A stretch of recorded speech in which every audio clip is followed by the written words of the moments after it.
Before YouTube, there was Newgrounds, where a bunch of kids brought their ideas to life with cartoons. If this can be considered animation, then I was one of those kids trying to make something special for people to watch on the internet. Let's take a look at one of my first videos, The Great Yoshi Migration, uploaded on December 1st, 2003.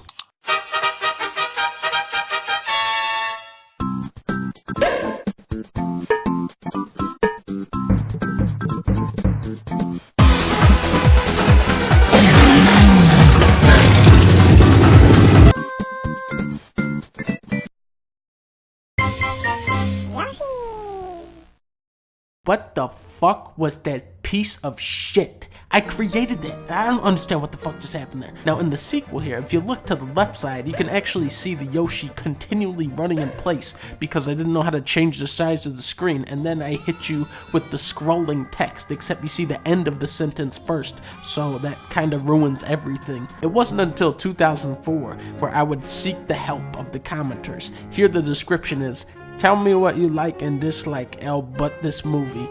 As you can imagine, the comments were very insightful. The Seven Panthers said, "Gay, fuck you, I'm Italian." I noticed all the best animations on the internet featured talented cast of voice actors and beautiful, crisp drawings of original characters. So, I made this. Critics were blown away by my ultra-realistic drawing of Yoda, but that's not even the impressive part. Watch this. When I start, he said Monday, true story it is. Then when the goblin tried to steal my butterfinger. Did you hear what happened there? I swapped out the voice actor for Yoda in the middle of the scene. And you're only gonna get that kind of professionalism from a guy like me. Needless to say, people loved it. They said it was the best thing they'd ever seen, so I knew with the sequel, I would have to up the ante. I'm a Yoda! Die! Avenge my father's death. Now I have to put a disclaimer on this next part because no man, woman, or child should ever see this in their entire life. Please, everyone, turn this off now and leave. For the love of God, just please. It's always fun at the F-U-C-K. It's always fun at the F-U-C-K. This is a parody of the song by the Village People, except I swapped out the letters YMCA for fuck. I have to put an additional disclaimer here because what you are about to hear can never be unheard.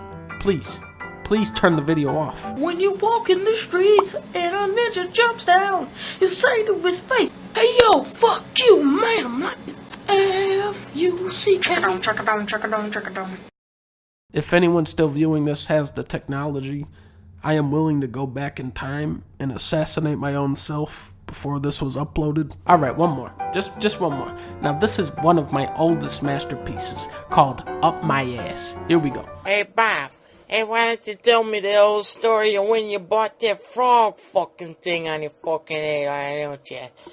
Oh, the story of the frog thing on my head, up my ass! The reason why I've taken you on this elongated intro is really to acclimate you with what animation looks like when you don't have the patience or talent for it. Even though I'm probably the worst animator worldwide, I've been doing this shit since I was 12 years old, so I know all the tricks, I know all the cheats, and I have a huge appreciation for quality stuff, like you'll see in Cuphead. These guys have really gone about nailing the look of this game in the most pain-in-the-ass, time-consuming way possible, and it looks absolutely stunning for it. The thousands of pencil drawings go to the inking department.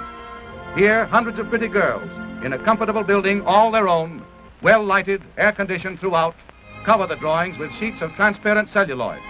Every single boss is this impossible combination of precisely detailed drawings and fluid animation. Let's just slow this down a little and look at how many times they had to draw this flower guy on the right here. 1, 2, 3, 4, 5, 6, 7, 8, 14, 15, 16, 17, 18, 19, 20, 24, 25, 26, 27, 28, 32, 33, 34, 35. Okay, now let's just play that back real quick.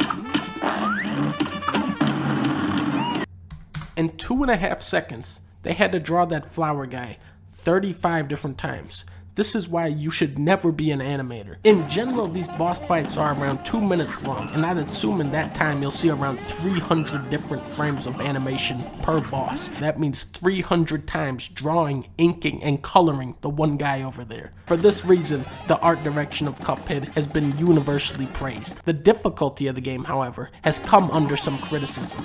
And to be completely honest, I am not the best guy at video games. I can't beat Castlevania, I can't beat Punch-Out, and I especially can't beat Contra, okay? And the first thing you need to know about Cuphead is that this game is a fucking dickhead. I'd say it's right on the border of complete horseshit and go fuck yourself. In a game where every millisecond counts, the frame-by-frame animation is a perfect match. The player is forced to carefully observe the boss while attempting to dodge 50 projectiles at the same time. The genius part is, because the bosses are so detailed, the way they telegraph their attacks can range from incredibly obvious to frustratingly subtle, while still being fair. On the other hand, there is a level of randomness in a couple boss fights that can sometimes cheat the player out of a hit, usually with attacks that are kind of disconnected from what the boss is visually doing. Also, some of these upgrades feel more like downgrades to me. Steam says it took me 13 hours to beat this game, so 7 hours on this dumb fucking dragon, 4 hours on this piece of shit Bumblebee boss, and then the rest of the game was probably about an hour long. Persistence is the key word. Going back to Newgrounds, there was so many moments when I was a kid that I thought I had something really special. I worked so hard